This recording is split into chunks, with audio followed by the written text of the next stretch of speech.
With Liquor Barn, you can shop your favorite bourbon, that perfect bottle of wine, or discover something new. To place an order for pickup or delivery, download the Liquor Barn app, visit liquorbarn.com, or call your nearest Liquor Barn location. Follow us on social media and subscribe to our email list for all the latest news on products, promotions, and events. Liquor Barn, where Kentuckians go to celebrate life. Cheers!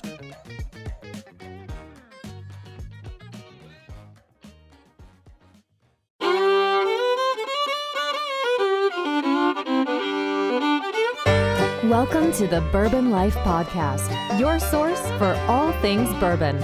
Join your hosts, Mark and Matt, as they drink and review bourbons, share news about upcoming events, interview the who's who in the bourbon world, and, most importantly, bring you along for the fun of living the bourbon life. Now, here's your hosts, Mark and Matt.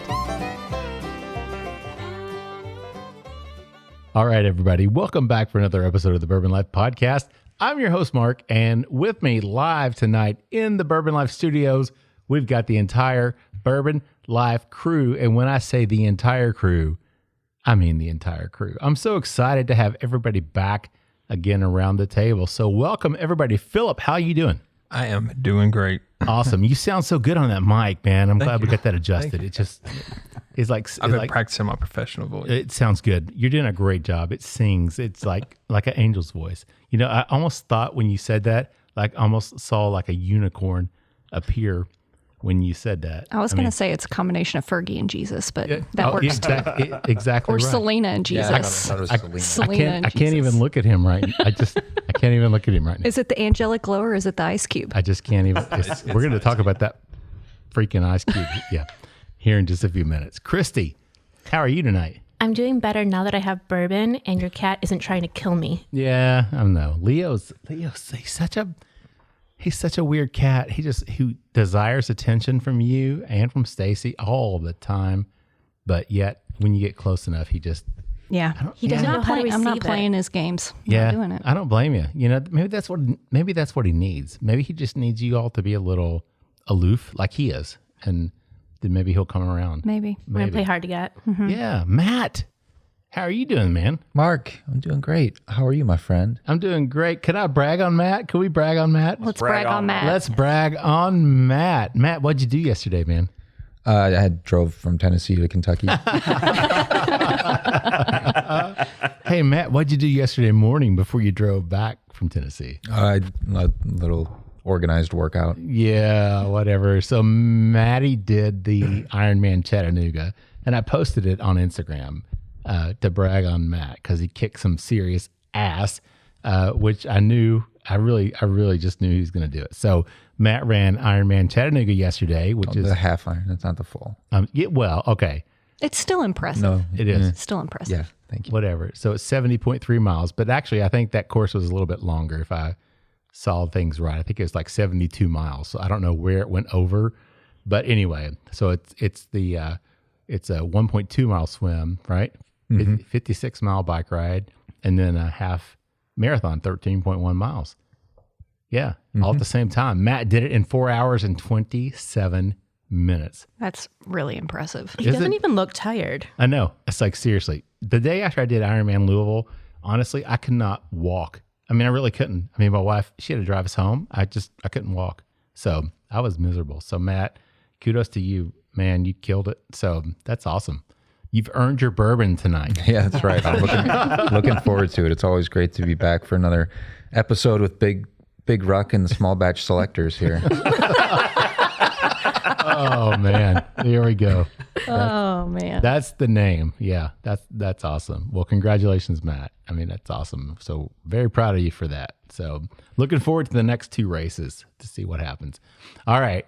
So what's your name, Stacy? Yeah, that's it. I did not do anything productive yesterday. No Ironman. No yesterday? Ironman. No. Okay. No. Yeah. Nothing. Welcome cool. back. It seems like it's been so long since I've seen you. Yeah, it's been so long. Of course, last time we won't even talk about it. Yeah, that's fine. Wow. What a night. Yeah, your last show that comes out, well, it'll come out tonight. So by the time this comes out, it'll be a few days ago with Bourbon Jeepers, right? Mm-hmm. From Penelope. That was a good time. From Penelope. That we drank a was. lot of Penelope bourbon that night. I didn't even anticipate. I was not even planning to be part of the show. I was going to... You were kind of lit. Wait, what, me? You got a little white girl wasted. Wait, what? Yeah. What? Uh-oh, you had a little bit too much of the Penelope. Yeah. Well, that, and then you brought was it the 12-year-old Knob Creek? Oh, that's right. You Yeah, did. No, I it was was- a 14. 14, It was yeah. a I was 14 like, Knob Creek. Can I and see you that again? really Can I- liked that one. Can I see that again? I'm like, ooh, it's peanuts, Matt. You know, peanuts. Straight up peanuts. It Yeah. is delicious. Yeah. So I may have imbibed just a touch. That's okay. Yeah. That's what it's there for. Yeah. Chad, man, look at you. I said, man.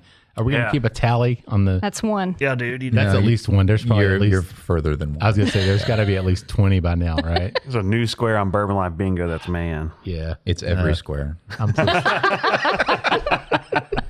Instant bingo. I'm so sorry. Anyway, Chad, my Mark. friend, brother, dude, how you doing?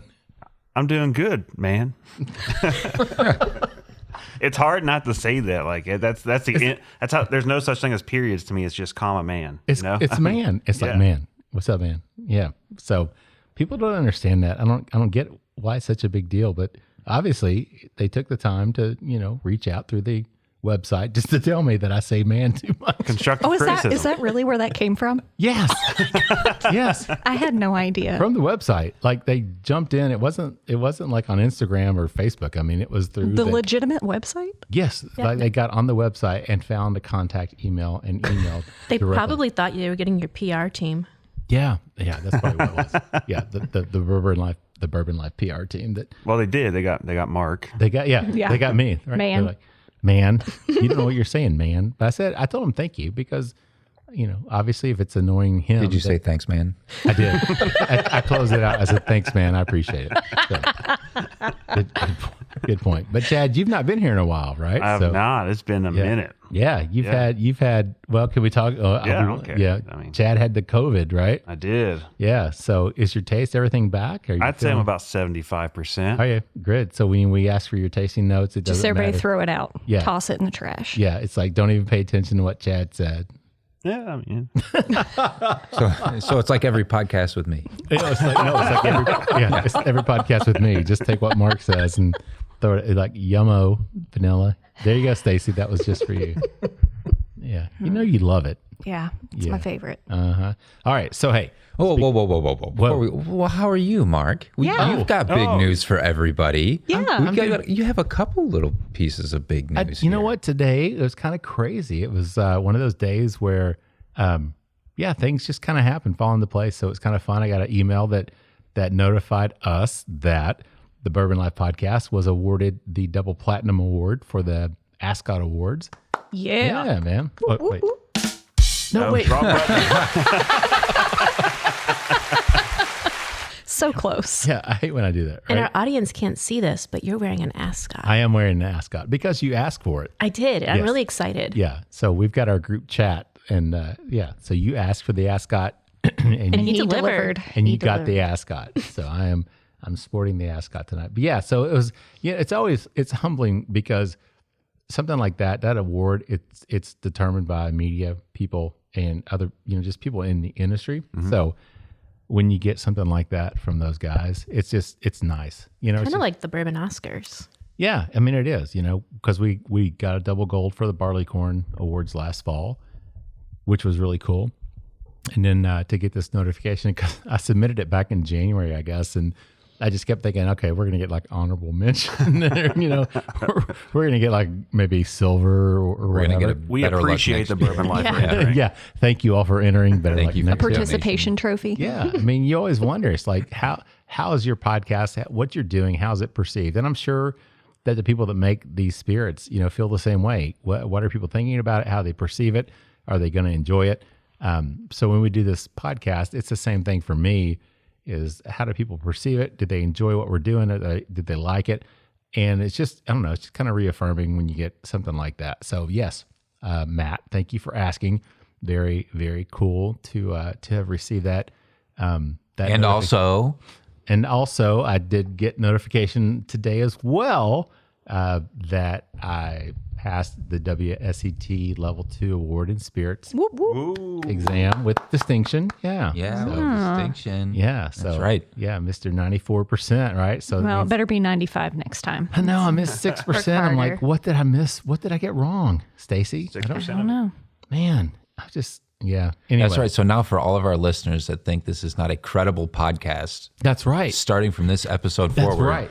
we are now We are at least half credible, We are credible. That's exactly right. or at least a 3 six. dentists agree with us. That's right. Three out of 5 dentists that drink bourbon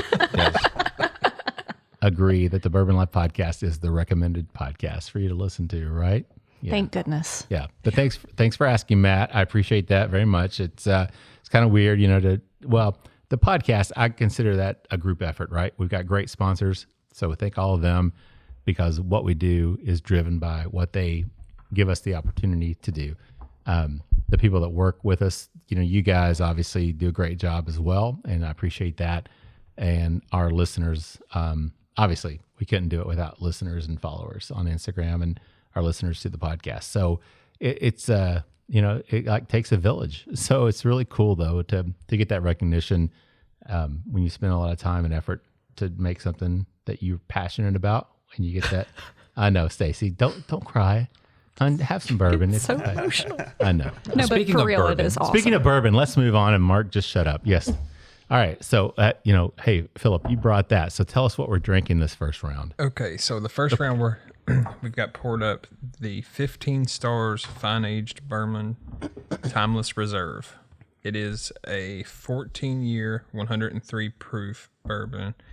It says on the label that it's from Bardstown, so I'm not quite sure if, I'm not sure where this was been sourced from, but it does say in the little note they sent with it, they received a gold 95 rating in the IWSC and double gold in the San Francisco Wine and Spirits competition.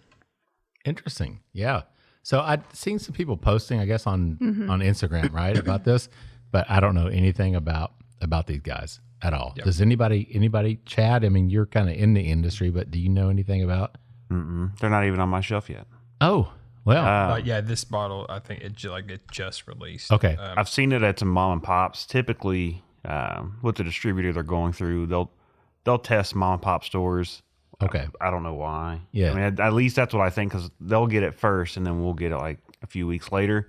But yeah, I've seen it in some mom and pop stores. But I'm pretty sure it's like a father-son team that it's kind of. Is it? Yeah, the best I could tell from their Instagram page. So I wonder what the story, does it say on that card that you got what the story behind 15 Stars is about? The 15 Stars is, let's see, in 1795, Kentucky was recognized as the 15th state on the second flag of America. Okay. And it displayed both 15 stars and 15 stripes. So this represents the 15 stars. Okay. That's what I was going to say, of like the 13 colonies, but there were 2 other states, right? So, okay. That makes sense. All right. Well, that's kind of a cool little story, but yeah, I'm kind of curious to know more about them. But talking about the bourbon itself, Matt, this is like the good old times, man. What are you picking up on the nose over there? Oh, gosh, I get to go first. You do. I pick up a little bit of corn at first, but I'm getting like an overwhelming nose of some nougat. Okay. On there. So there's a sweetness. There's also like a creaminess, like that kind of dairy cream, sweetened cream. And I get like apricots.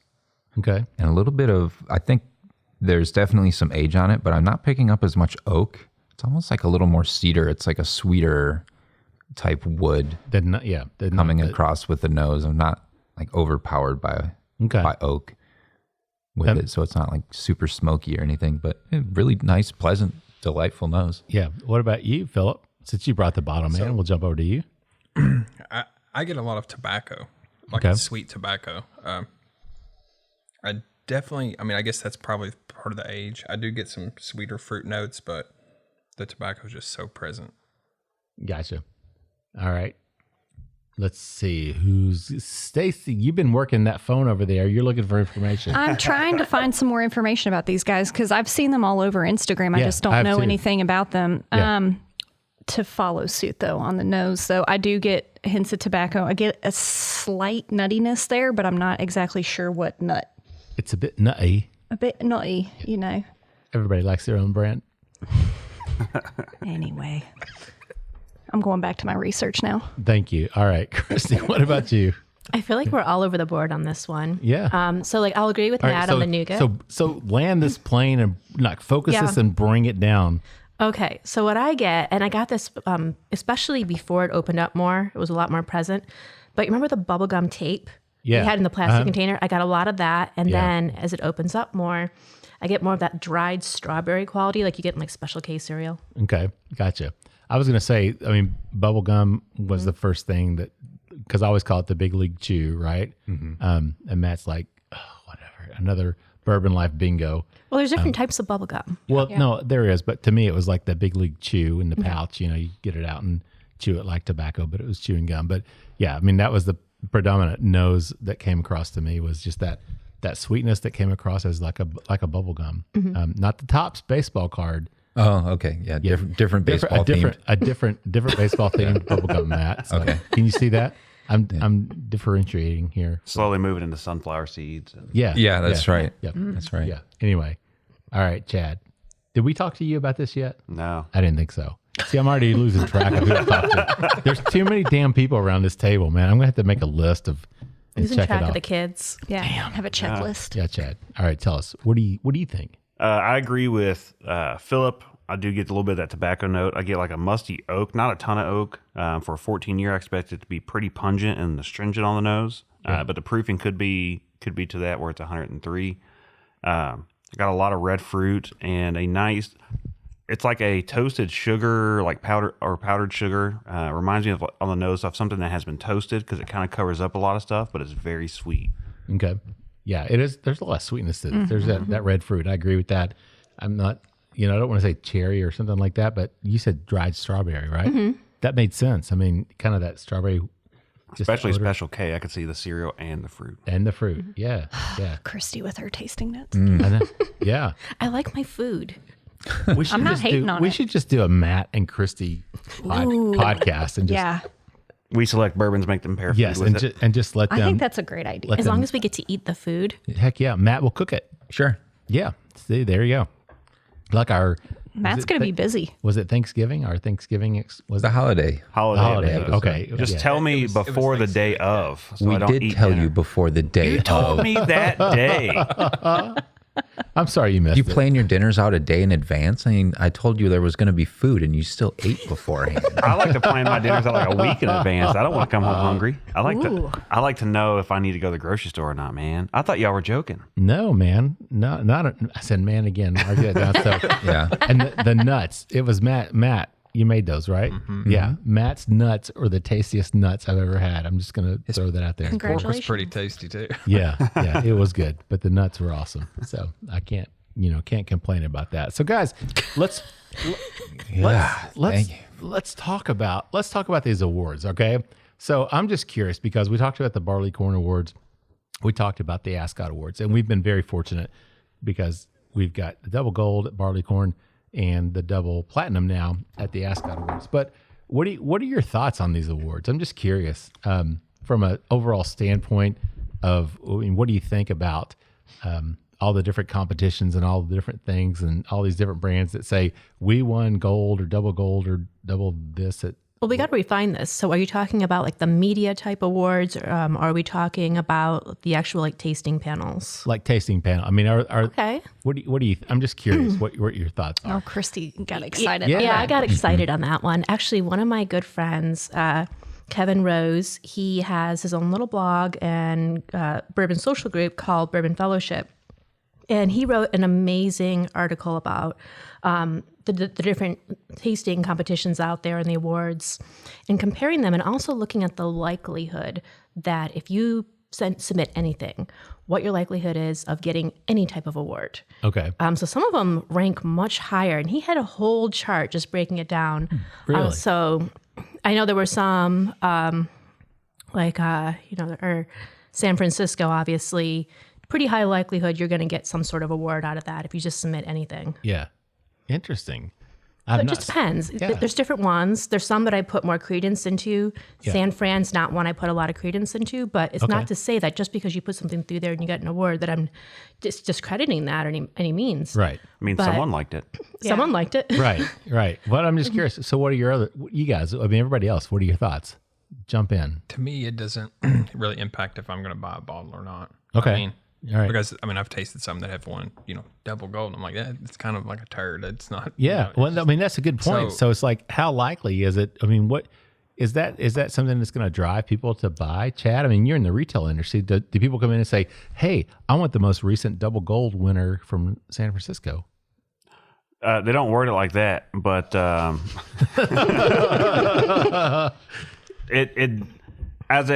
from the retail perspective, it definitely helps push product. You see it more in wine. So, I can't tell you what makes something rank a 92 versus a 93. I mean, that single digit is indiscretionable to me. That's why I like the 10 scale better. I mean, I feel like that's a much more concentrated thing. But I mean, there are customers who will come in and would rather spend $200 more on something that's a 95 than a 92. And I have no idea what would make those 3 points worth the extra $200. Wow. I mean, interesting. It's good marketing. Yeah, absolutely. I mean, that's why I specified wine. Spirits, we've all known, I think it's become more mainstream with your average consumer. Okay. Because now you're starting to see more people come in and they'll look at the neck tag that's on there, or they'll look at the shelf talker, or or they'll the look for Chad's picture that says it's Chad's pick. Yep. I like Great certain minds. stuff. Great minds. Hey, I bought an $8 bottle because it was a Chad's. There- It was actually oh. pretty good. Was it? Yeah. You know Nice. what? I've bought a Chad's Pick champagne, and it actually, for cheap champagne, it was pretty damn good. So telling hats you, off man. to you, Chad. I wouldn't expect anything less from Chad, though. There's Cheap champagne. two sides to my pictures. You got the cheapest of the cheap and the most expensive. I don't know about mid range. Yeah, nice.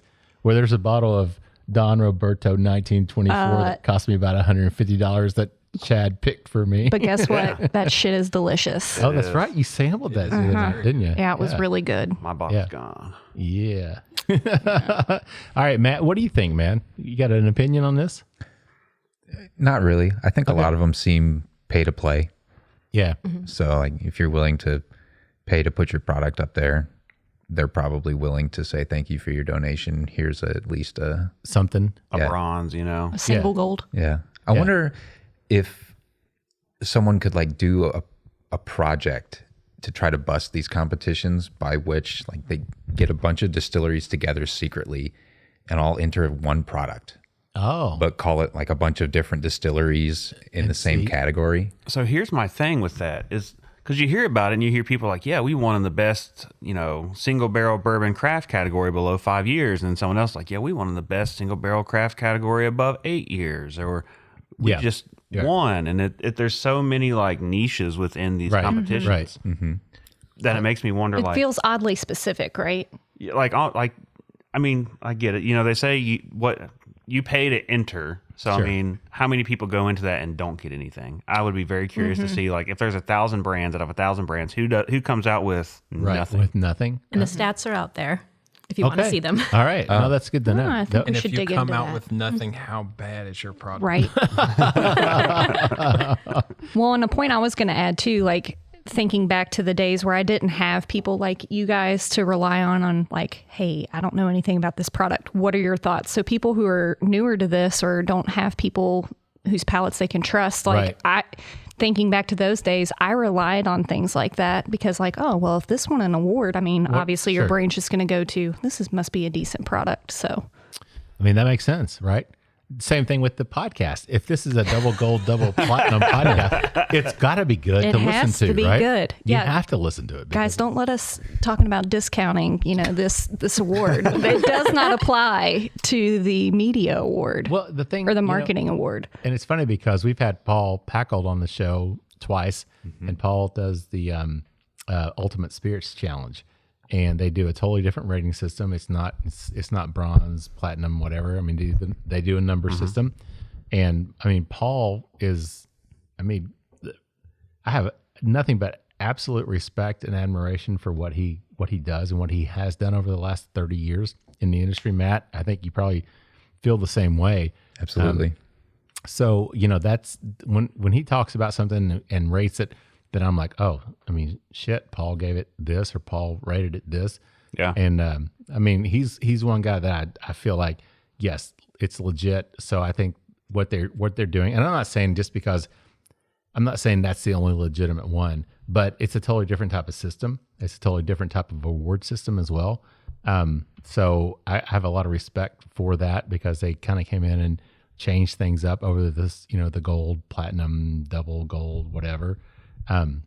But anyway, maybe his feels a little bit more legit because it's not as marketed as San Francisco or New York or something. The fact that I had never really even heard of the Ultimate Spirits Award. Maybe that goes to show that it's not something where, San Francisco is also a brand. The San Francisco Wine and Spirit, that's a brand. Yeah. So sure. Whenever somebody puts on their hang tag or whatever, we won gold at San Francisco. That's you're paying that. Oh yeah, you're paying it. Oh, sure. They're getting their name out. But Paul's, to your credit, Mark, what you were saying about Paul and the integrity behind his rating system. I think there's a lot to be said for that. Yeah, I think if somebody's willing to put their name on it, then it means a lot more than just coming from, like he said, San Francisco. Like right.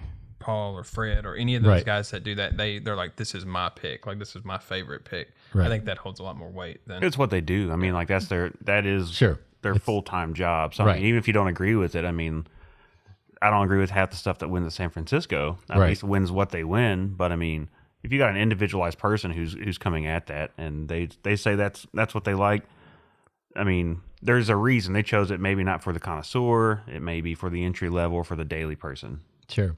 I mean, I know a lot of people give Fred shit, but I mean, I respect the dude for what he's done. He carries weight for a reason. Exactly right. I mean, he has worked his ass off over the last 15 years or more to get where he's gotten and to do what he's done. So you may not necessarily agree with what he does all the time or what he says or what he writes, but at the same time, I mean, the guy has elevated. He's participated in elevating bourbon to a whole new level in what he does. Now, I'm not going to say that, pictures with a tie wrapped around your eyes. Yeah, I don't think that's the best. It's my jam. No. But, but no, I respect, again, I mean, he's having a great time. People are posting about He's putting himself out there. His blind tasting, sure he is. You're taking a risk every day when you're doing that, that you're putting your reputation on the line. I mean, not going beyond some of the tasting competitions and some of the other ones where, like the ASCOT Awards, for example, where you're also looking at package design and labels. Sure, right. I mean, that is super cool. And that does exist beyond the ASCOT Awards. There are some other competitions like that. Not many, though. Right. And I think the ASCOT Awards have definitely come to the forefront, but they even have them in other industries. Yeah. Package design is huge in any form of marketing. So I love that he is looking at marketing, within the spirits industry as something that's very important. Yeah, I agree with that completely. So, guys, we're at the end of round one, and we didn't even talk about the palate and the. I wanted to say I did find a few more things about this bourbon. Please share. Where'd you find it at? Fred Minnick's website, actually. Hey-o. Thank you, Fred Minnick. Thanks, Fred. Thanks, Fred. So they did work with Bardstown Bourbon Company on the whiskey itself. It's a blend of a 14 and 15-year-old bourbon from two completely different mash bills. This one that we are drinking right now, the 103 proof, is dubbed the Timeless Reserve. The suggested retail price is $279. Ouch. They are going to be working on some new releases using different corn recipes. So, yeah. There's a 7 and 15-year blend, I believe. Mm-hmm. I've seen a picture of that, I think. Okay. Yep. I haven't seen that one. But. Yep. So they're maybe apparently experimenting a lot. They're going to have one, it's called First West, releasing in June. It's going to be a blend of a 15, 9, and a 6-year. Okay. And then a rye release later in the year. So more to come on this. Thank you so much. You're welcome. Yeah. So what do you guys think in terms of the palate and the finish? Stacy, go ahead. It's not worth $279 in my opinion. Okay. All right. That's a valid point. Matt, what about you, man? Quit playing with your microphone and answer the question, damn it. Get your hand out of your pocket. Oh, damn it, Bobby. I tell you what. I think that this drink's really hot. It's really spicy on the front of the palate, almost to the point where I felt it kind of blew things out for tasting a little bit. But it's got a lot of oak coming through. I think the age is really showing in the palate. I got a lot of oak, a lot of the characteristic vanilla, caramel, a lot of cinnamon on the backside too in the finish. Yum-o. I actually put a little bit of water in mine. Oh, okay. And I think that helped a bit. Helped it open up? Yeah, Okay. because it was just a little hot for me at the front of the palate. Gotcha. Kind of just... Too late, Chad. No, I drank the rest of You mine. can't put 8 ounces of water into a half ounce pour of bourbon, all right? It's his bourbon. Really? He can do whatever Yeah, he wants, he Mark. Who are you over there, huh? I was just going to ask you what you got, but now I don't even know if I want to, Chad. Well, I can tell you what I remember tasting. What do you remember tasting before you do that? I agree with Matt. You get a lot of the bitter tannins. It definitely drinks like a 14-year-old. Okay. A lot of oak. I get the cinnamon red hot on there, and not much else than that. Little brown sugar and vanilla. But yeah, I'm surprised you finished it. Honestly, I did. What are you? Wait, you're surprised I finished the bourbon? Well, I mean, because I thought it was pretty dry and tannic. I enjoyed it, but I thought you wouldn't like that.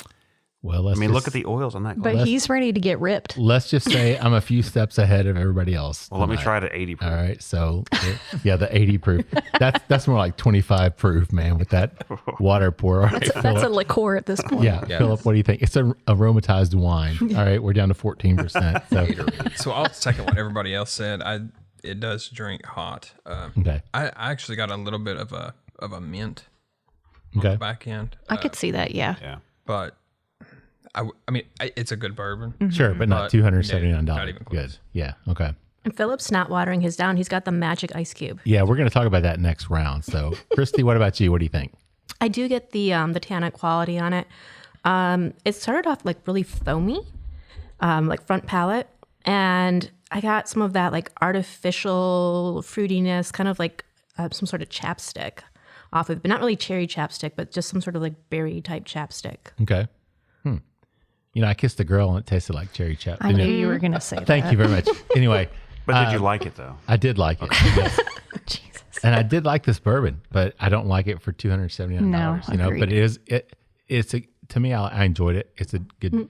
I like The it. story behind it, what we've been able Sure. to find, I think Right. is really cool. Check out their website and learn more about them. Yeah, For sure. So I don't want to turn people off, and hopefully, if they have other products that are a little more reasonably priced, that might be something more approachable. But at $279, I would be like, yep, nope, that's Which this is 14 and 15-year-old. I think you said some of the other ones are going to have like 6-year-old in it. yeah, right. Probably. So Yeah, price. those will Look, probably price be a will little come bit more approachable. yeah, okay, great. All right, guys. Well, let's take a quick break, get our word from our sponsors because we are a double platinum podcast, and we need to support. No, I'm just kidding. And you have to go to the bathroom. And I do have to go to the bathroom. How'd you know? I was just going to say, yes, I do need to take a bathroom break. But anyway, we'll be back with more with the Bourbon Life Crew in just a minute. The Stave Restaurant is a bourbon lover's paradise right here in the heart of bourbon country. Located at 5711 McCracken Pike in Millville, Kentucky, between Castle and Key and Woodford Reserve, Chef Kyle Klatka prepares amazing food each day that features an elevated Kentucky-inspired cuisine. With a full-service bar, great bourbon flights, and signature cocktails, the Stave is the perfect place to catch up with friends after a fun-filled day of touring the local distilleries. Be sure to check them out online at thestavekentucky.com or at Instagram and Facebook at The Stave Kentucky. Three Chord's line of whiskeys embody the spirit of creativity. The whiskey is a true collaboration between producer and composer Neil Giraldo and master blender distiller Ari Sussman. The Three Chord team of expert blenders, coopers, and sensory professionals have developed a multi-step process they called Perfectly Tuned Taste.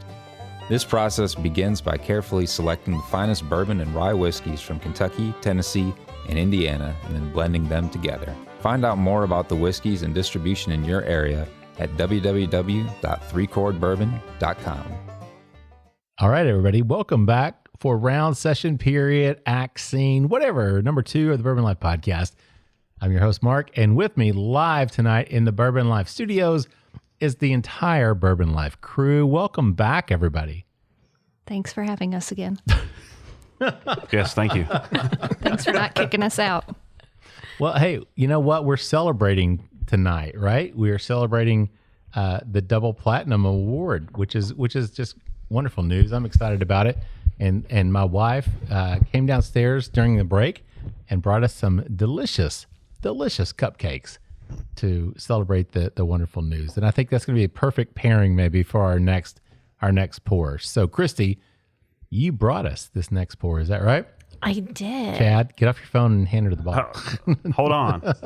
There we go. I'm messaging my people, Mark. We're popular now. Man, you're messaging his agent asking for more money. Mark already yelled at all of us for being on our phones. He doesn't understand. He's just jealous that we're not texting him in the group chat. I know. It's like everybody's ignoring We're texting me. each other in a separate chat. Oh, great. That would not surprise me. The anti-Mark chat. It would not surprise me. So this one's a special bottle because I do know the people who make it. So this is the Buzzard's Roost Straight Rye Whiskey Cigar Rye, and it's 105 proof. It's batch 1. Okay. And Buzzard's Roost, if you're not familiar, it's been created by Jason Bronner from Bourbon's Bistro, a restaurant in Louisville. If you haven't been there, they have the best shrimp and grits. And then Andrew Rebrink from ISC. The barrel company. Okay. So Andrew, being that amazing scientist that he is, he designs their finishing barrels. Starts off as MGP, and they do amazing things with this. So you would never guess it was MGP in the end. Okay. Cool. So they're sourcing everything from MGP to do this, and then they are customizing their barrel staves based off of the end product they're going for. Matt, what are you doing with your microphone over there, man? You're killing us. Just kidding. I think you're the only one that has a problem with it. Man. For real, every time I fidget, You're fidgeting. Stop fidgeting, Matt. fidget every show, all show. Goodness gracious, man. You just make him nervous. Is that what it is? Probably. It's probably the lack of show notes that's making him nervous. That's right. You know what? That's it. The last time we got together, everybody made fun of me for making show notes. So guess what? And you said you could never do it, and look at you. And guess what? You did it. I made no show notes You know why we made fun of you? because I deserved it. No, well, yes, but because you put literally nothing in black and white on the page, but somehow there was still stuff on the page. I know it was like, I don't know what we're drinking, but here's 3 things. And yeah. So, But now we're double platinum, so we don't need to do that anymore. double platinum.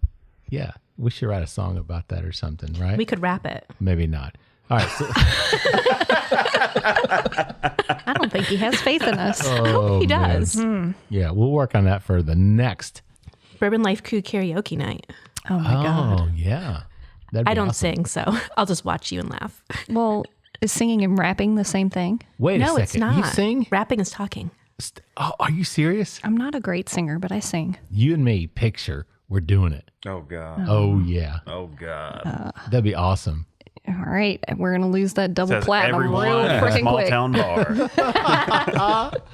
Okay, so let's talk about this Buzzard Roost, the cigar rye. Is that what it's called? Cigar rye? Yes. Yeah. All right. So who wants to start first? Chad, I'm looking at you, man. All right. You are looking at me. I am.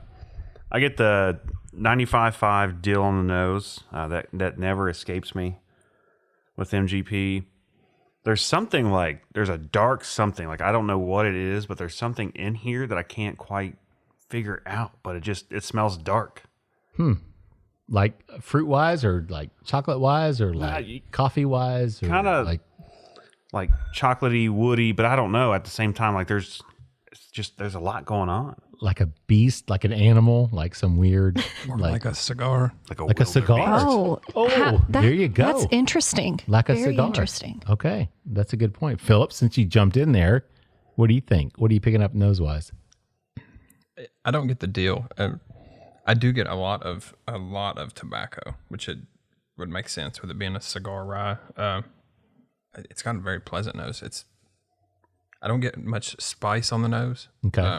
Like I would think I would with a rye. Especially for 95.5. Do we know what the age is on this? Let me double check in here. They're usually not pretty old. They're usually around 2 years. Okay, I was gonna say. So they're just younger and finished. Mm-hmm. Okay. The color on it's beautiful. They did use Kentucky aged cigar tobacco though.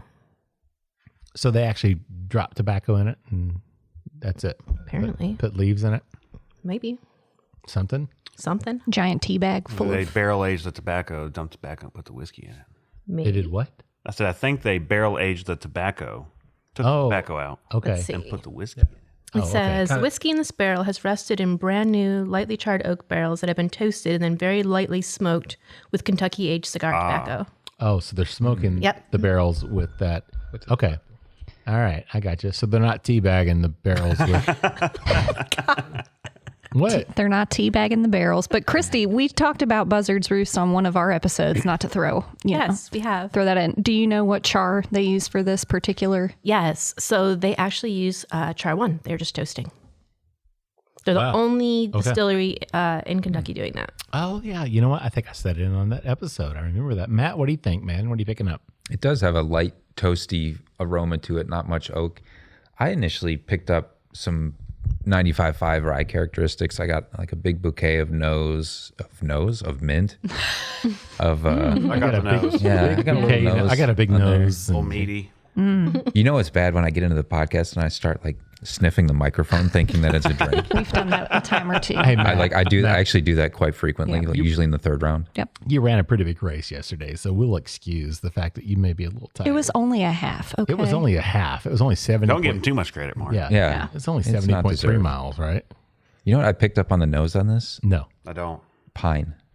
Really? Mm-hmm. Okay. Pine, almost like maybe that dark woodsy flavor or aroma you were talking about, Chad. Like could be like pine tar. Oh. Okay. I could see that.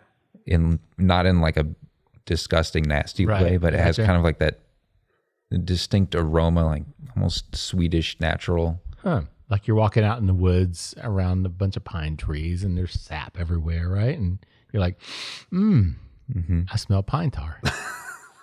It happens. What? It does, right? We're in Lexington. You can go to Jacobson Park. Just go, Jacob. Everybody takes their pictures out there, right? I mean, Everybody does. Everybody takes their pictures amongst the pine trees out So there. that's what this smells like. Yeah, Brittany got a new car. It's first place we went. Oh, there you go. See? There you go. That's hilarious. There you go. All right. Who hasn't gone? Stacey. You haven't gone, Mark. No, I just agree with it's Yummo. It's Son of a bitch. it's 95.5. You know, I was excited the other night though when I picked that out. Well, I don't want to. Yeah, don't give it away. I won't, Well, but- I mean, it won't be giving it away. Yeah, because the episode's Yeah, already this is- out, yeah, right? yeah. Yeah, but I was like, You did it. I was really proud of you. thank you very much. I was also proud of me because I was also Yes. on the rye train. Yes, and I was Yep. like, yeah, I'm surprised that I picked did that it. up. But anyway, Anyway, getting back. I also get some slight toasty notes on this one. Not anything that's super overwhelming, but it does kind of give it a sweeter aroma compared to a lot of ryes. Like Matt, I did also get a bouquet of mint. Not noses, but a You got bouquet a of bouquet mint. of noses? Yeah, I got a bouquet of noses. But Okay. those are the things that jumped out at me.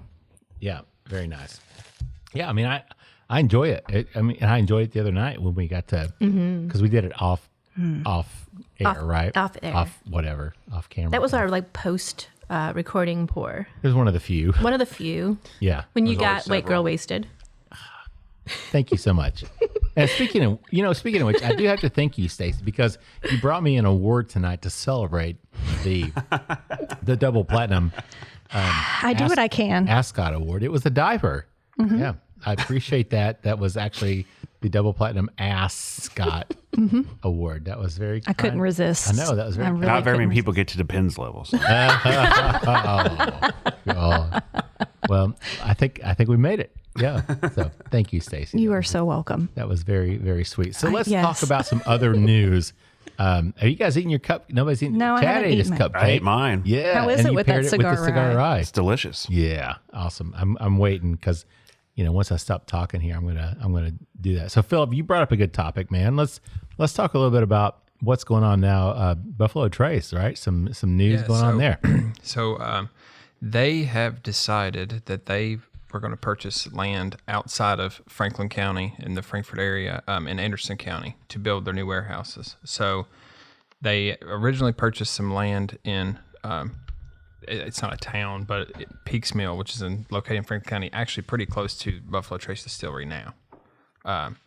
And the residents of that area were upset. They didn't want the warehouses to be built there. They didn't want the whiskey mold. They were going to have to widen the road through there. So it's going to really change their farmland area. So they were pretty upset. And they actually launched a campaign against Buffalo Trace to protect Peaks Mill. And so, of course, Buffalo Trace, and you can see it on Instagram, that they've released a commercial about how it's going to be good for the community and, they protect the environment. And so this has been going on for a while. And Buffalo Trace was trying to petition the city to give them the rights to build in this area. They even built a website Changed the around it zoning. too, didn't they? Yeah. Wow. Okay. Wow. Changed the zoning, and they got some kickback, and Buffalo Trace attorney said, it's cool, we're just going to go buy some land in Anderson County. Wow. So, and Anderson County's newspaper released a big article, said their loss is our gain. We'll be more than happy to have you. EHT Anderson County. Yeah. Coming soon. So now they are planning on building Wow. warehouses in Anderson County. Which How big of an expansion are we talking here? I think they bought 450 acres. Holy shit. And so each one of their warehouses is 52,000 barrels. I think so. I mean, it's Damn. They're huge. yeah. I mean, you got to think about, if you've gone to Buffalo Trace, they are landlocked. I mean, they're down there on the river, right? They're surrounded by road on one side, the river on the other side. Yep. And there's really no place that Buffalo Trace, where they can go, right? Yep. And Harlan, Matt, we had Harlan on the show. Was it, I guess, year before last, maybe? Was that long ago? It was beginning season 2. Was It's it? been Okay. about a year Okay. or something like that. Yeah. And he talked about the fact they're doing expansions and they're, and I think we asked him, it seems like it came up and I need to go back and listen to that. But Yeah, because he was talking all about expanding production. They're Yeah. putting in like all new stills. He and actually, they're really expanding that. Broke some news on that show that it kind of nobody else picked up on it, that they were going to be building a new distillery. yeah, Yeah. right. Yeah, and they didn't know where yet. So Right. So that's what, that's what I'm thinking that's- is New They got- distillery means they got to store it somewhere, right? Right. So that's, it yeah. all So makes I'm glad sense. you said that, Philip, because I didn't remember him saying that a whole new distillery, but it's coming back to me in bits and pieces. So it's like, I need to go, are you okay, Matt? Yeah. You're like a rocket over What there. are you talking about your bits and pieces for? Oh, God. Shots fired. Anyway, yes, thank you, Philip, for reminding me about that because I'd forgotten that he had said that. But I remember him talking about the expansion and the fact that, it may not necessarily be. I remember him saying something that it may not be in Franklin County. Yeah. That they're kind of restricted where they can grow. And I was like, damn, and that's for some reason, Frankfort is not friendly with Buffalo Trace. that's just It's kind of surprising to me because it brings a lot of jobs there. And the tourism, right? I've lived there my whole life. And Yeah. Frankfort is such a fickle town. Like, okay, so a friend of mine that he opened up a bourbon barrel-aged coffee company, which he since passed away, right in downtown Frankfort. His coffee was delicious, by Yes. the way. And he was getting barrels from Buffalo Trace. And people were sending him letters like, we don't want your business in this town. And I'm like, excuse me? And then Kentucky Gentleman Cigars, they moved to downtown Frankfort, and they got the same thing. They got letters from other business owners like, we don't want you here. We only want the state to be here. I know. And I it's mean, terrible. But why though? Like that coffee shop was amazing. Amazing. Absolutely amazing. So I've never been able to figure it out living there. I just do not understand. They do not want it to grow. Like they do not want Frankfort to grow. They want to be able to just leave and go to Lexington. and see, that's just crazy because, that again, Paul Packelt wrote that book about Buffalo Trace. Yeah. That we got to read, and he sent us copies, and it was an awesome book about the history and everything about Buffalo Trace and how, it started as an actual Buffalo Trace, 10,000 years ago, where the buffalo would cross the river. Yeah. And then, it started out as a distillery back in the late 1700s and how it grew from there. So, there's so much history and so much, when you think bourbon, Jesus, you can't think about bourbon without saying, Weller or Blanton's or whatever, E.H. Taylor. You can't do that. Yeah. And, I live literally right across the street from Buffalo Trace. And the first thing that people always complain about, they're like, oh, the whiskey mold. Well, it gets on my gutters too. And you know what? Put some bleach, dilute it with a little bit of water, and wipe it off. Yeah. And it does come right off. Yeah, I have to clean my gutters twice a year, but Yeah, but still, man, that's just kind of crazy. I'm glad you brought that up. Like I said, Philip, because I'd forgotten that he said that. And 420 acres, because we had David Mandel on the show. They bought, 400 acres? Is that what he said? Down in Bardstown? Some large plot. 400 yeah. acres? Somewhere. That's the Kentucky Owl Park. Yeah, the Yeah. Kentucky Owl Park. That's what I'm saying. But it's 400 acres. And that's going to be a huge distillery and like theme park and whatever It else. was just a quarry before. Right. Yeah. Right. But the Yeah, whole, because they're going to let me swim in it. that's Where right. the rocks That's come right. from. Yeah. So 400 acres, 400 whatever acres is going to be enough a lot. that you could build not just warehouses, but you could I would assume, judging by, he said they were going to build a new store. I'm thinking a production facility that's not going to be open for tours. Right. That's what so I they would can imagine. just, and then keeping the one in downtown Frankfort. Yeah, it'll probably be like kind of similar to Four Roses, Cox's Creek. Is that mainly production and bottling? Lawrenceburg versus... Or the old Granddad facility that pretty much just does DeKuyper. Okay. That makes sense. DeKuyper. That makes a lot. Are you happy about that, Stacy? Have you ever had their blackberry brandy? I have. I can honestly say I've never had the Kuipers. It's intense. I'm a razzmatazz fan myself. Truthfully, it has its place in cocktails. That's for sure. Hey, no, I agree. There's obviously, gosh, we got off topic. Stacy, damn it. Sorry, that's what I'm good at. Hey-o. Goodness gracious. Anyway, so back to this Buffalo Trace thing. So what do you guys think? Anybody want to jump in and give an opinion? I'm just still shocked that it went the way that in the direction that it did, because I just thinking from the aspect of like a lot of jobs coming there. Sure. I don't know. I found that kind of shocking. I think it come from, as someone who grew up in like a super small town, like 400 people inside of the actual town, I think it's just a small town mentality of they're afraid if too many people come in, too much comes in, you're going to raise property tax, going to go up because property value. You're going to get all the tourism in there, and they already can't sustain. Like if you go to Frankfort, it's not busy, but there's a lot going on. It's not easy to navigate, and if you're adding more to that, they're probably thinking that's just going to add more stress to their life. It's a pretty laid back area for the most part, but Frankfort's kind of three separate towns. Yeah. Because the east side of Frankfort, the west side of Frankfort, and then downtown where Buffalo Trace, and then of course the capital. The capital and stuff. Yeah, because it is, for those that don't know, it is the capital of Kentucky. Except it closes at like 8:00 at night. Yeah. Well, they got to keep that small that's town on Saturday. Yeah, it's bad.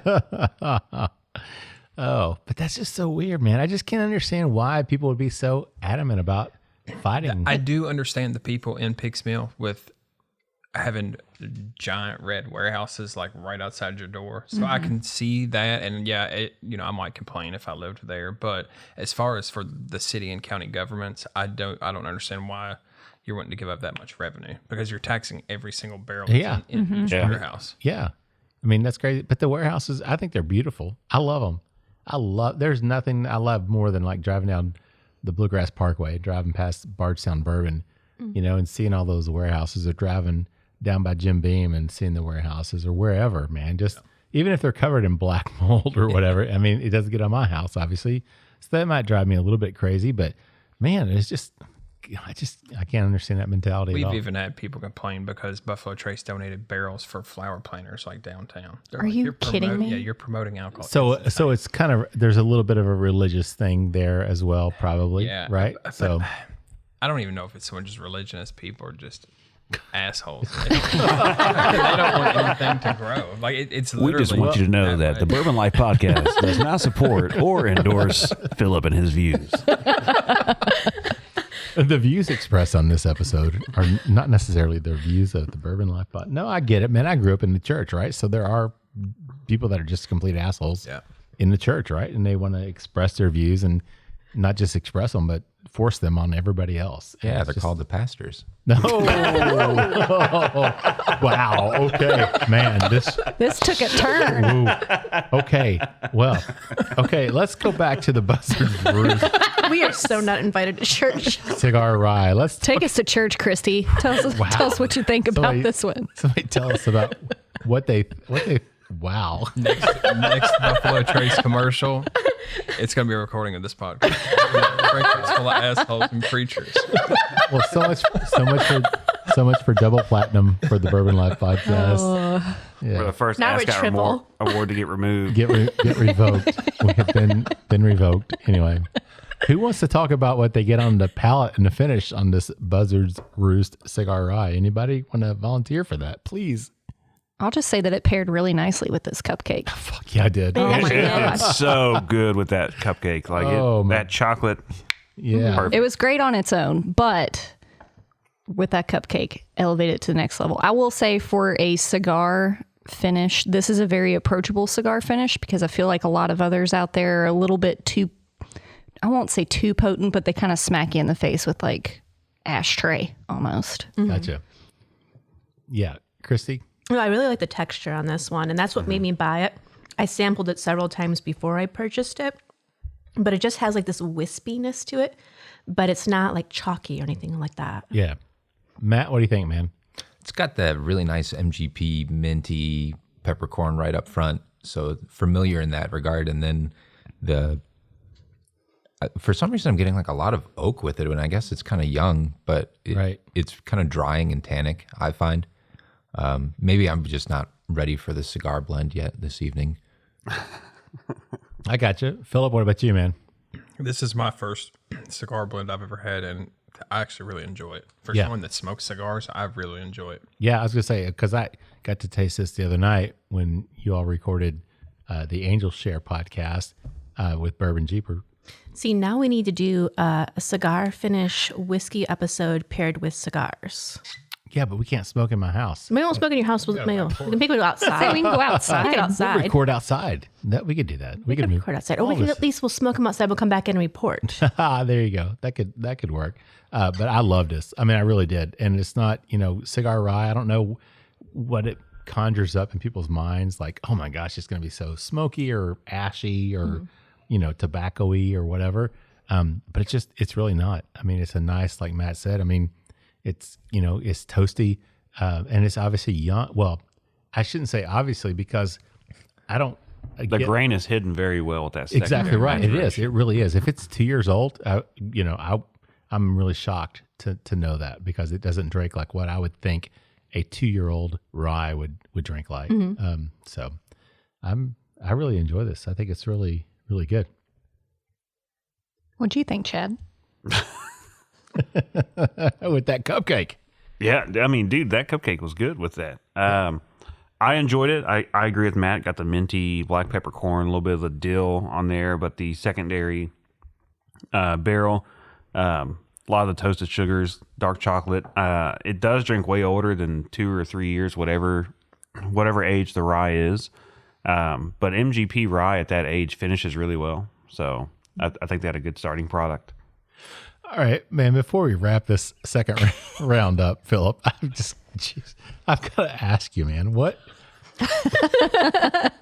you got this thing in a glass over there. He brought the party. That's right. Yeah, he did. We were celebrating. We got it's awards. A party. Yeah, we're having got a party awards tonight. Yeah. I had to bring my light up glow cube. So tell everybody what in the world, because I could just see these lights flashing. So what is that? So it's actually a lighted LED ice cube. You can actually stick it in the freezer. You really can. You can stick it in the freezer. Mark, you can stick anything in the freezer if you try hard enough.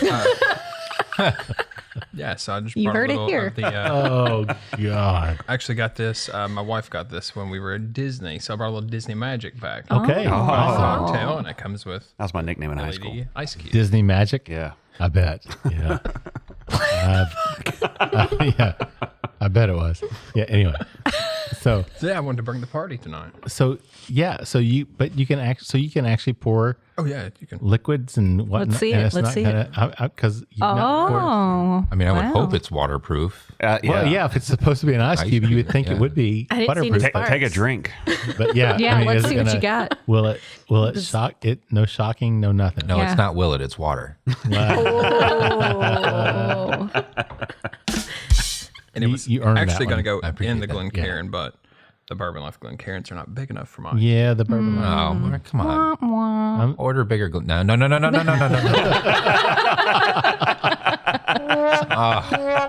Sorry, Matt. Sorry. Wait, we didn't. We never got Stacy's intro music. Huh? Yeah, you didn't play my intro. Funky... Oh, that wasn't it, was it? No. All right. Let's wrap this one Yeah, up. let's just wrap it up. I don't remember what her intro music was. It was the funky Stacey. one. It's fine. Wrap it up, B. All right. So, yes, Philip, thank you for bringing the electronic, crazy. He brought the party. He did. Yeah. Right. I appreciate that very much. It's like one of those Pink Floyd light shows. So, can you get that online? Or is it just at Disney? They sell everything on Amazon. I'm sure you can find it. Okay. So an LED. I also wore my Selena shirt. I came to party tonight. But he got that at Old Navy. Yes. Okay. That's $10 at Old Navy. The $5 Old Navy t-shirt. We'll have to get a picture of that. All right, kids. I think we should take a break.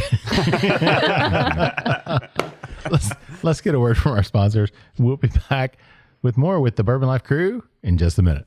Spirits of French Lick crafts their spirits using only the finest agricultural product that has defined character, following their motto, respect the grain. They lead the way in representing the quality of the Hoosier artisan distilling process while paying tribute to its inseparable past. By implementing best practices from those early times, combined with modern touches, Spirits of French Lick has created a truly unique place in the industry. Spirits of French Lick products are distributed throughout Indiana, Kentucky, and Missouri, and can also be purchased online through Sealbox at sealbox.com.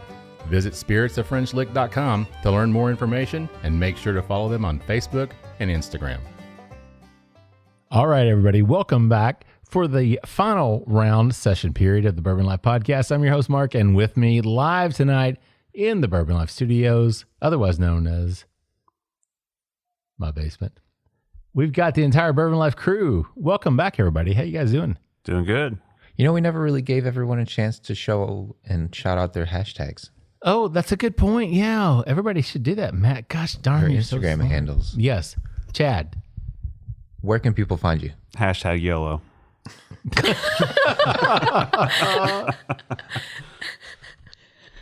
You can find me at hashtag double platinum. Oh, wow. That's not the strip club. No. I'll take this one. You can find me at Bourbon Hunting KY on Instagram. And if you're still listening to this, thank you for not canceling us. There you go. Thank you. Yes. You can find me on Southbound Lane. Thank you. I appreciate that. Chad, my daily bourbon. I am my daily bourbon. Matt, where can people find Yeah, you? where can Social we media, find They man? can't find Matt on social media. Nope. Matt's like anti. That's okay. He is null. Yeah. But he's thank you. not. Yeah. Freckled and charged, Stacy. Yep. And you can also find us at the Angel Share Podcast. Underscores. The underscore angels underscore share underscore podcast. Thank you. Yes. Lots of underscores. You're but welcome. You can find us there. Yeah. Good point, Matt. That's nice that everybody can find the Bourbon Life crew separately on Instagram. I think we should make a fan page for Matt and run it for him. Yeah. Do one of those things where each picture's a piece of his face and you have to look at it to see his entire face. I think that's a great idea. At fans of Matt. Oh, shit. Make it, Philip. Philip, you got to make that happen, dude. At cancel culture. No. At fans of Matt. Whatever it costs, let's do it. We can do it. We can make T-shirts too. T-shirts, everything, Oh, man. But each teacher can only have one square of Matt's face. And then That's we can right, all and then we stand have to stand together. together. NFTs, we're making money now. NFTs. Damn, we're making money off Matt. Thanks, Matt. Yeah, great job, Matt. That's awesome, man. That's great. All right. What are we drinking here? Let's move this thing along here. Get to something relevant. We've got some relevant. We're talking about you, Matt. What could be more relevant to our podcast than Matt? What we're drinking? Okay. All right, I'll give you that. Anyway, what are we drinking? Chad, you brought us something special. I did. We are drinking Penelope 13-year American light whiskey, 99% corn, 1% malted barley. It is their Founder's Reserve. So Yum. Penelope Bourbon Founder's Reserve showcases rare, unique barrels found, or we were fortunate to find, first released in the series highlights collection of light whiskey barrels distilled from corn at Seagram's, Indiana in 2008. Aged in second fill oak barrels, the amazing spirit brings out the savory vanilla notes, hints of cinnamon, and creme brulee. Everyone forget that. Everyone forget the tasting notes? Yeah. Yes. Okay. All right. At 121.2 proof. So this is high proof. It's 99.1. So it's just, it's corn whiskey. It is corn whiskey. It's mellow corn. Mellow corn's like 80% corn. Oh, is it? I thought it was higher than that. Is it not? Okay. Might be like 85. Okay. All right. I thought it was higher for some reason, but hey, we're going to be drinking that next week on the Are you really? episode. Yes, with Bernie Lubbers. Awesome. Ooh, From I'm Heaven Hill. excited about Yeah, that, I I actually. love mellow corn. Yeah, Me too. Bernie wants to do mellow corn, man. So we're going to, Of course he does. yeah. Good. So we're drinking mellow corn with Bernie next week. So make sure everybody tunes in for that exciting, more interesting episode. Don't ask him why they age mellow corn in second use barrels because he's just going to tell you that'd make it bourbon. Oh, okay. Well, second use barrels. So that's what this is, aged in second use barrels. Is that what Yes. you said? All right. So what's it aged in initially? It's a light whiskey. So, I mean, it's 99% corn. just- I mean, it's it's just aged in a used barrel. okay. Because it's So light whiskey. just- It's not bourbon, Right. so they don't need to be Okay. new charred oak. It can be I got you. Come on. whatever. What? You know what? They're not firing the snaps. That's why you only got a 94 mark. Yeah. Next time. It wasn't highest distinction. It was just distinction. Well, let's put that 94 to the test. And why don't you give us some tasting note? What are you smelling on this one, Mark? Yeah, what do you get on this one? Mark? Aside Come from on. creme brulee, Redeem yourself. It was just cum laude. It wasn't summa cum laude. magna cum laude. Or magna. Yeah. Oh, wow. See? See, I didn't even get my Latin right. This is an attorney. Yeah. It smells like corn. It smells sweet. It smells like vanilla. It smells very, a little ethanol-y to me. I get some alcohol off of this. I don't know. Do you guys get that or not? No? I Nobody's think it's very light on the nose. I'm getting fondant. It smells like fondant. Really? Yeah, I can get like strong powdered sugary, like. Yeah. I just get a lot of alcohol. Don't put your nose so far in the glass. Damn, Mark. It's just too big. I can't help myself. It's probably how much you got poured up there. I don't have It's ASCOT getting away. Get a lot of alcohol in the nose. You over there doing chili willies? You know what? you guys just finish out the episode by yourselves. Why, you got to go to the bathroom? I'm just gonna leave and let you guys. Should have slapped that diaper on in between. Oh man. Anyway, You wouldn't have to make so many bathroom breaks if you just wore that damn diaper I gave you. I don't know. That depends. wow. Did you guys know that we have a double platinum podcast and we are not? Are we going to get sponsored by Depends anytime soon? I mean, I can smell it coming. You can smell it. I hope you can't smell it. Anyway, does anybody else want to say what they pick up on the nose? Because The nose, I think the sweetness where you all were talking about fondant or like a sugar, to me, it's like Golden Graham cereal. Ooh. Okay. Kind of like that dry, honey, crispy, corny. Could get like a honeycomb cereal from that. all right. Anybody else? Anyone? I'm going to go please? with Anita's Cupcakes. That's kind of. You get Anita's cupcakes. Okay. Yeah, she bought those from Meyer. So Myers. Rat They were her- really don't rat good. her out. what? Anita She bought made those those cupcakes. with though. love. But I wasn't ratting her out. I'm just saying they came from. It wasn't like homemade cupcakes, but yes. What? I didn't mean that in a bad way. They were delicious, though. They were delicious. That was very sweet of her She's Thanks, Anita. adorable. to bring us cupcakes. And to she brought us celebrate- these really pretty sparkly candles. sparkly too. candles. Exactly right. But yeah, I still get a lot of just alcohol. I'm sorry. I'm just like, Well, guys, Mark has a full Glencairn, so. oh, I mean, jeez. Mark, refresh your palate right here. Refresh your palate. Sniff your I know armpit. you can't smell down your shirt because the ASCOT's in the way, but like maybe smell your inner elbow. All right. So can we just move on to He's the got topic? the ascot around his eyes, everybody.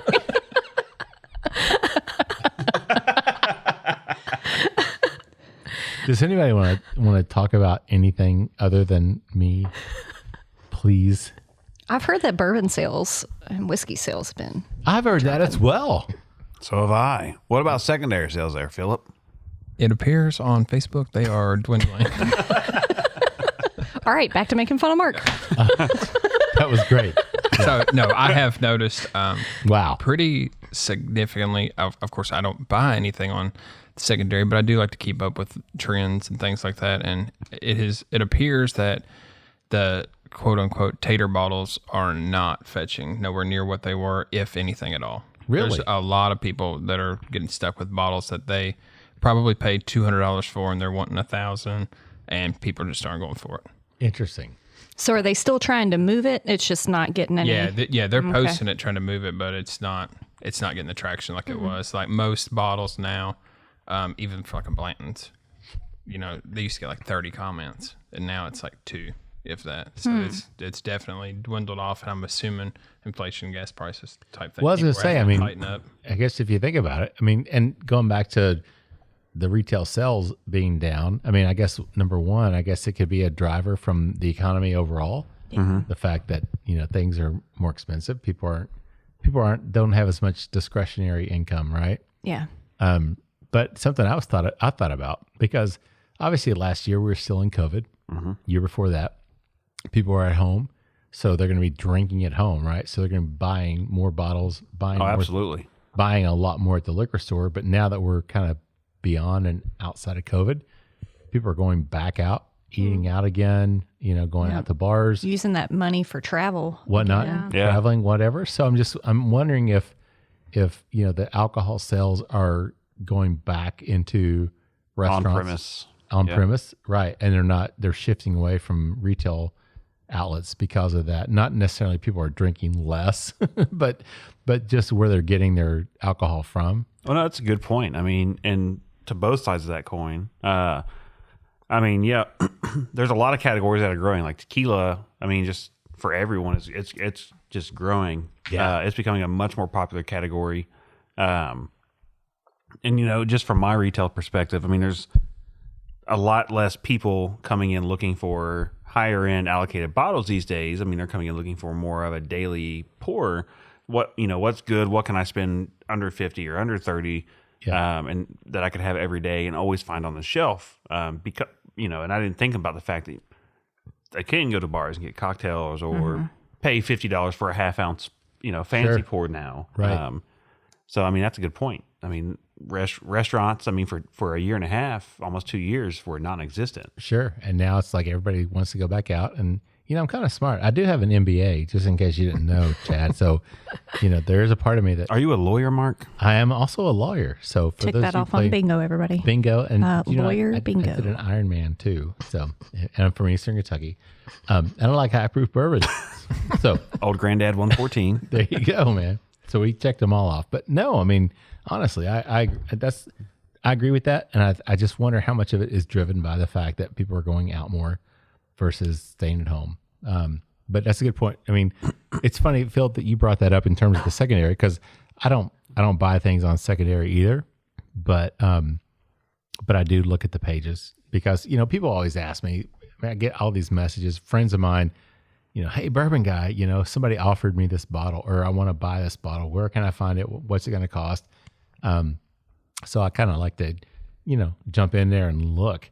So that's interesting. I had not noticed that because I don't get in there enough to know, but that's interesting that you'd say that. Yeah, it's definitely dropped off a lot. Now, as far as like Buffalo Trace, their lines, which every day when I'm leaving to go to work, there's cars backed out into the street trying to get into that place to get bottles. So I don't know if I'm wanting to. I feel like a lot of people that jumped on the bourbon bandwagon at the start of COVID have finally came to kind of where we're all at. Like, get your bottles, open it. There's a lot better things out there that you don't have to chase for them. You can just go get them off the shelf. Sure. And so I'm wondering if kind of like everything, even like a cryptocurrency, it hits a peak and then it dips off and then kind of levels out. I'm wondering if we're kind of maybe seeing that too. So not necessarily a bursting of the bubble, but maybe just a leveling off. Yeah. To people realizing, okay, I don't have to go spend $150, $200 on this bottle of Weller Special Reserve. I can just go get something else. Yeah. Oh, that's a good point. Mm-hmm. Everybody else? Christy, what do you think? I mean, I think that's a good observation. It's probably, I definitely agree with the restaurants. People are wanting to get back out there. Restaurants are busier than ever. I have to make a reservation anytime I go anywhere, and that could be a Monday. Yeah. So I could see that being a huge contributor. But you go to pretty fancy places, so Christy's on a list. I'm on a list. She's always on the list wherever she goes. Matt, what do you think, man? I think that right now it seems for the consumer, the barrier to entry to getting a bottle of craft whiskey is ridiculously high. I feel like I can't go to a liquor store and find something from a smaller-ish distillery or someone that's blending or some smaller label. You can't get out of there under $60 to try their new product. And so for that reason, I support this idea of people going out to a bar that might have a really great selection, because there are a lot of bottles I look at and I read the labels that I've heard something about. I really want to try it, but do I want to try it for $68.99 for a whole bottle? That's a good point. I'll try it for $8 to $12 a pour at a restaurant or a bar that might have it in stock. Yeah. I just think it is very unfortunate nowadays, and I understand that there's a bottom line and companies have to take care of that so they can take care of themselves first and foremost. It just seems really hard to be stomaching some of the prices that I'm seeing for things I'd really like to try that may or may not be worth, in my opinion, the price tag. Yep, that's a good point. So here in Lexington, I mean, we're obviously all here in Lexington, except for you, Philip. You're in Frankfort. Close enough. Boo. I mean, where do you go? I mean, where do you go to try things? Where do you go to sample things? I mean, obviously you can go to Total Wine and sample stuff over there, right? Sometimes. Yeah, sometimes. Unless someone's over there pouring samples. Yeah. If somebody's pouring samples like Philip will be, right? I mean, your two big box stores, so Total Wine, Liquor Barn, I don't have any OBC schedule Kitchen. right now, but I'll have some coming up. There you go. All right. But There's a bunch of bars I go to and just get things like they don't necessarily have it on their menu, but if you ask, they probably have it. Yeah. So like here in Lexington, like Liquor Barn, I mean, they have a tasting bar at Hamburg.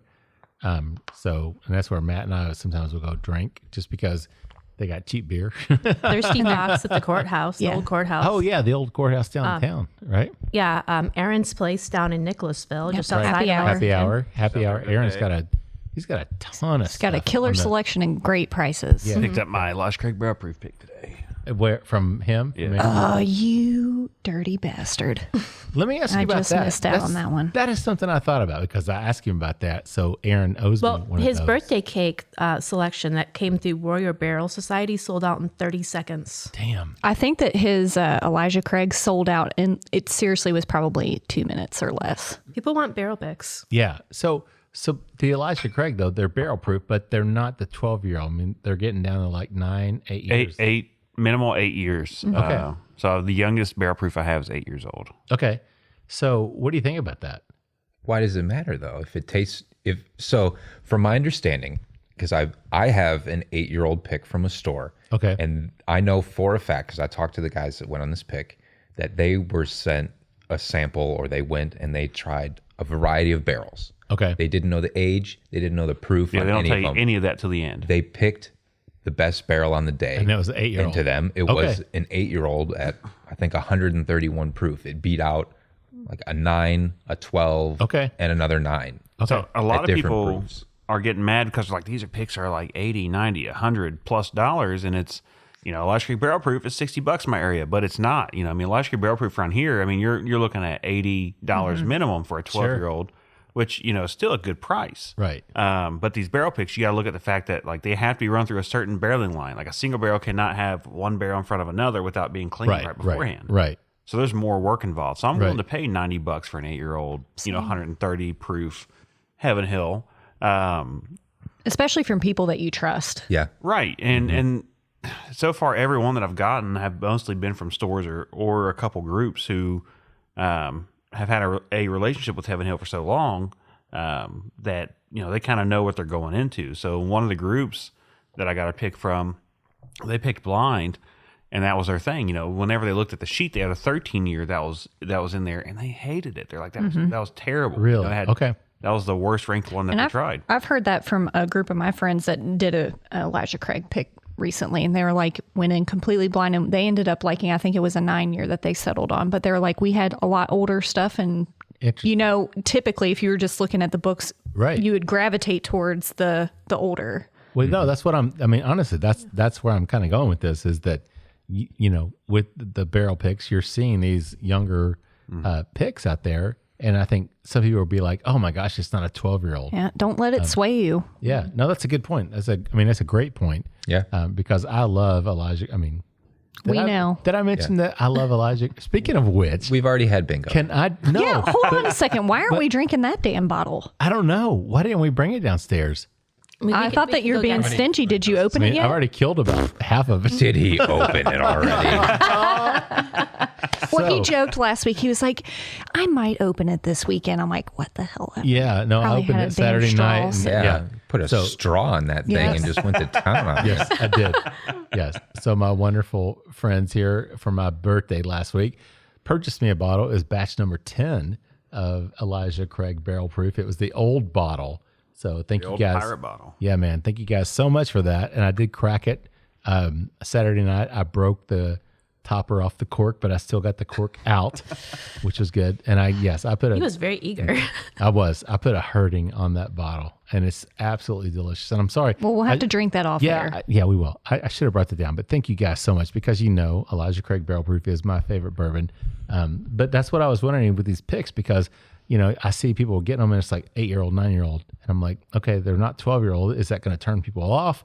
It doesn't seem like it is. And it seems like from what you guys are saying that even some of these younger barrels they're still solid because are better. I'll admit, like when I found out that Aaron's last one was a little bit younger, I was like, that's really interesting. And then I kept seeing that pop up more and more frequently. Yeah. And everybody that I've talked to that's done it, it's like, no, like these are legit barrels that we're trying here. So I think that's really interesting. See, I was trying to convince myself I'm not getting these bottles because I don't need them because they're not going to be that good.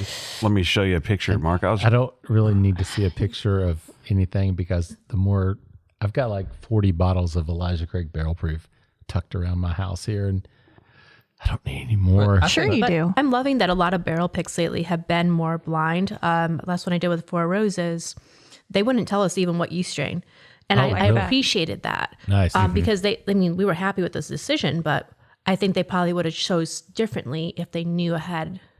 Yeah. Yeah, I think that's super smart. I would appreciate that too if I were doing a barrel pick, especially a Four Roses, something with so variety. I have a few recipes that I know I really love. I would love to go in there and have my mind completely turned around by picking something different. I think that's the way a barrel pick should go. I agree completely. Yeah. Well, and I think for the average consumer, the average bourbon person, they don't know what a whole lot of 12, 13, 14-year-old barrels taste like. True. So I think it was Jimmy Russell said 14 years, and that's kind of when bourbon isn't the same anymore. Right. And so these 7, 8, 9-year-olds, those are, according to he's one of the best. That's kind of in their wheelhouse. So I think people get in their mind, oh, it's 14 or it's 15, it's got to be better. Right. And it's not necessarily the case. And then as far as like Chad was talking about, people talking about, oh, well, the price in my state is this. Like I know in Kentucky, you can't sell a bottle for less than what you bought it for. So like nobody's ever coming to Kentucky and finding a deal on bourbon. Right. No. Like, Not happening. Like a month ago, I saw a bottle that was sold in Louisiana. It was a Booker's for like $35. Are you kidding me? No. And Booker's here's $100. Yeah. Yeah. And then they had a Sazerac Rye that I've seen before. It was sold for $10 at a Walmart. Jeez. And I'm just What like, the hell? how? But Yeah. other states are different. So you have to take that into consideration when you're looking at bottles. What state are they in? What are their laws? And we tax distilleries like out the ass too. Oh, sure. I mean, they're paying more tax, which means the distributors have to pay more, which means the retailers have to pay more, which means it's passed off to the customer. Sure. But in other states, they may not have as high of a liquor tax, or distributors may not pay nearly as much. So that's why you're seeing like Sazerac Rye for $15 all day long in Louisiana versus That's crazy. every 6 months in Kentucky for $40. Yeah. All right. So funny story. Jimmy Russell, never met him before until last week or week before when I was at the Rub it in. Jim B. Go ahead. It's the James B. Beam Distilling Company. They're rebranding and My name is reopening, Mark, and I get invites. et cetera. Yeah. So he was there and he was wearing a Beam hat.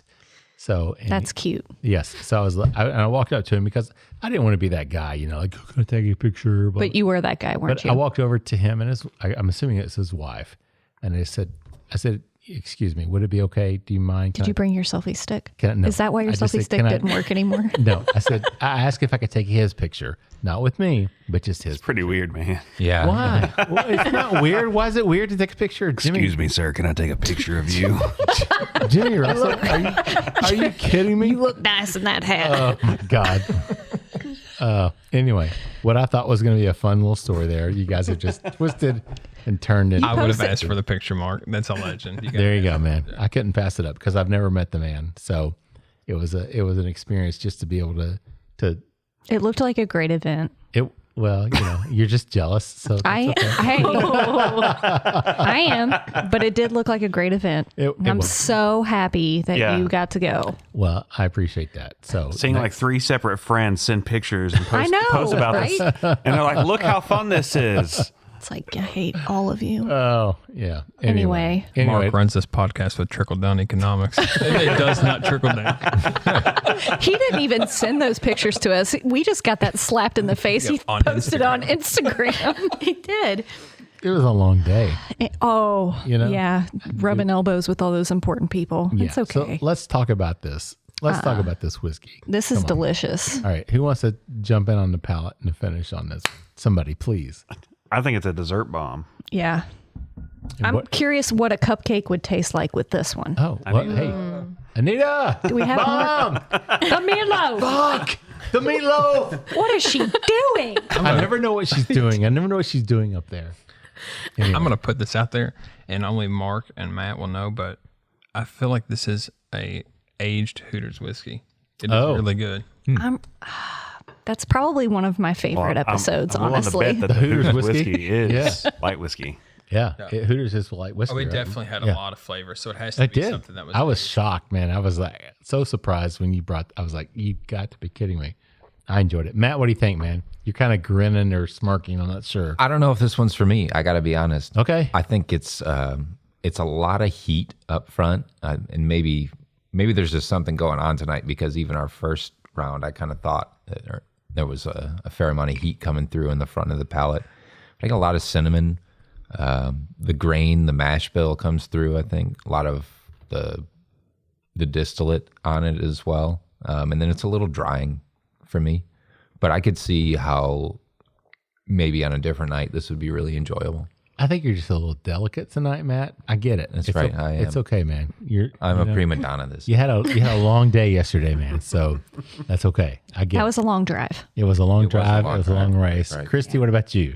So like I get a little bit of the buzz on my lips, but like the back palate is completely sweet and dessert. It's smooth. I like it.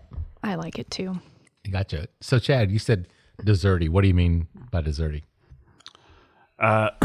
Excuse me. Like some. You're not excused. Take that back. Oh shit. Go ahead. I mean, I get like a little bit of like a fried dough, some cinnamon sugar. They mentioned creme brulee on the label. So I get a little bit of that. Heavy vanilla, caramel. I get some of the grain that come through on this. I mean, the 99% corn in a used barrel, but I think it's super sweet. It does drink warm. I'm not gonna say hot, but it does drink like 121 proof to me. It tastes like a cinnamon donut to me. I was going to say a churro. Okay. Yeah, That's what it I reminds can me see of. that. Yeah, cinnamon. I'm thinking like We just make churros. picking up a big nice Like a cider donut. cider donut. Yeah. Yeah. That's From what I'm. Evans Orchard. Yeah, I'm just like, this is like dessert, like you said. Yeah. I get it. All right. Did you add something, Phil? I'm sorry. See, I can't remember now. I'm just. He's had so much, guys. I've Like I had said, so he had a much. full Glen. There's so many people here. I just don't even know. It's crazy. I compared it to the Hooters whiskey. You did. That's right. If we had a system of like left to right or right to left. I know, but I want to jump around to mix it up. But then when I mix it up, I'm like, We need like a light system. yeah. Have like a tap light. Philip's ahead of the game. No, we trying could- all night, Phil, and it's Phil's just got his ice cube over there, right? So Roll we the could, dice. Yeah. So we should just do the ice cubes. Everybody can do that. So yeah. How does this compare to the Hooters light whiskey? Curious. Any differences that you can notice?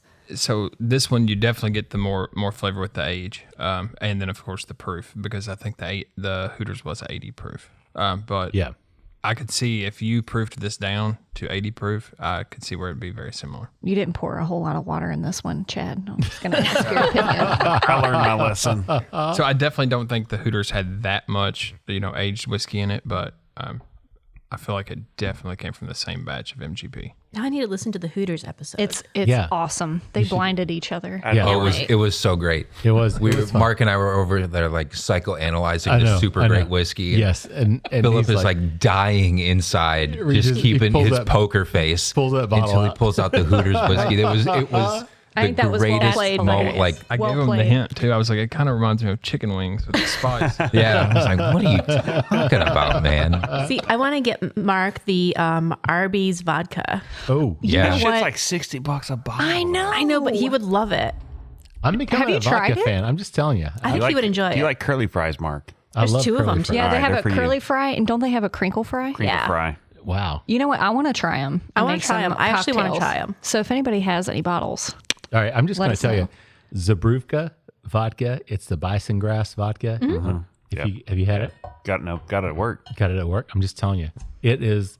Is it legit? Oh my God, it's delicious, right? okay. So these bison roam around these grasses over in Poland, and apparently they just urinate all over the grass. Is this like Kupulawa coffee? Yeah, it kind of is, but they cut the grass and then they dry it, and then they actually filter the vodka through that grass, and then each bottle has a blade of grass in it, And that's the only flavoring that it's all natural flavoring just from that bison. So it's grass. bison piss.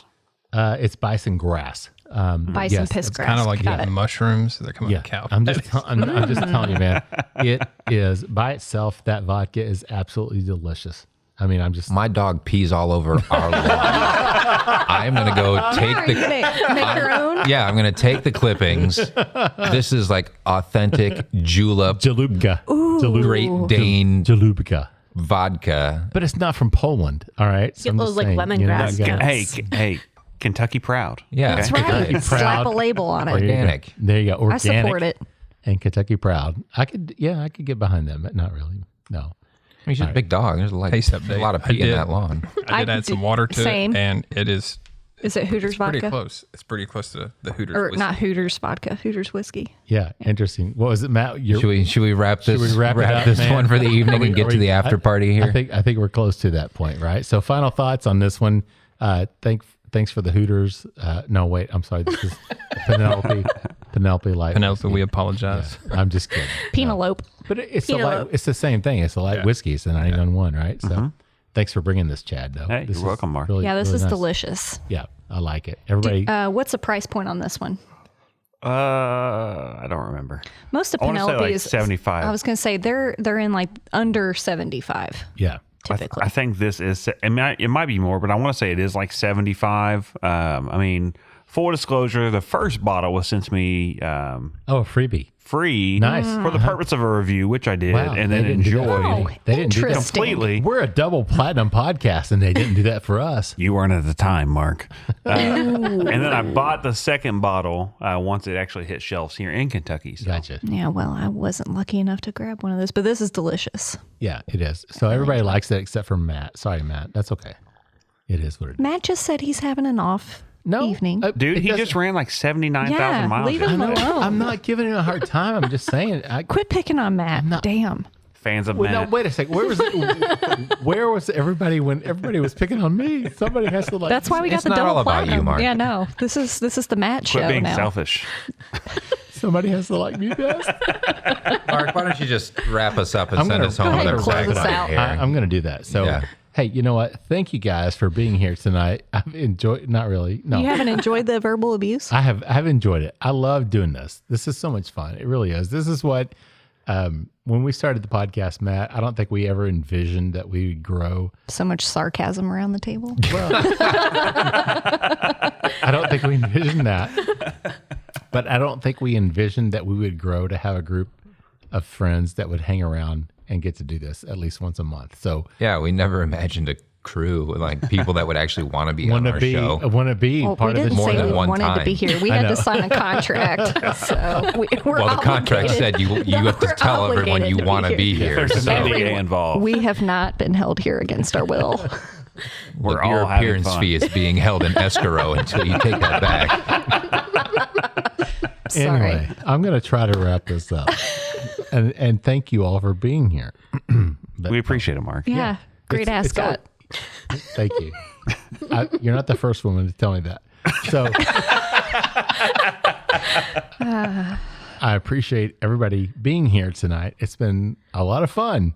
It's been interesting to say the least. But anyway, no, and I want to thank all of our sponsors. Thank you guys for all you do for us.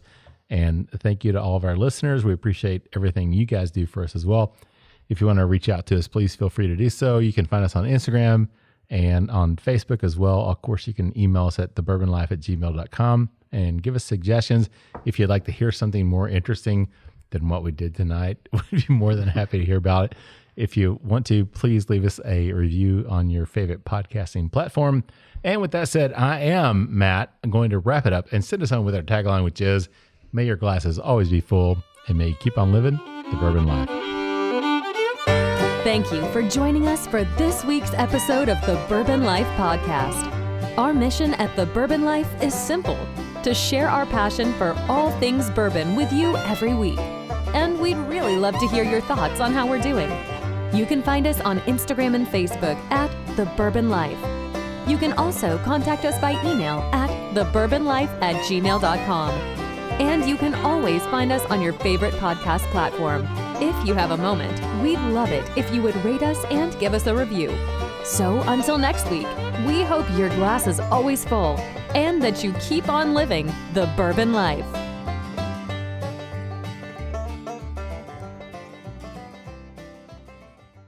Whether it's rye, sour mash Tennessee whiskey, or bourbon, Davidson Reserve has something delicious to offer any whiskey lover's palate. Pick up a bottle of one of our award-winning Davidson Reserve whiskeys from your local retailer today. Visit www.davidsonreserve.com for more information. And cheers to drinking local.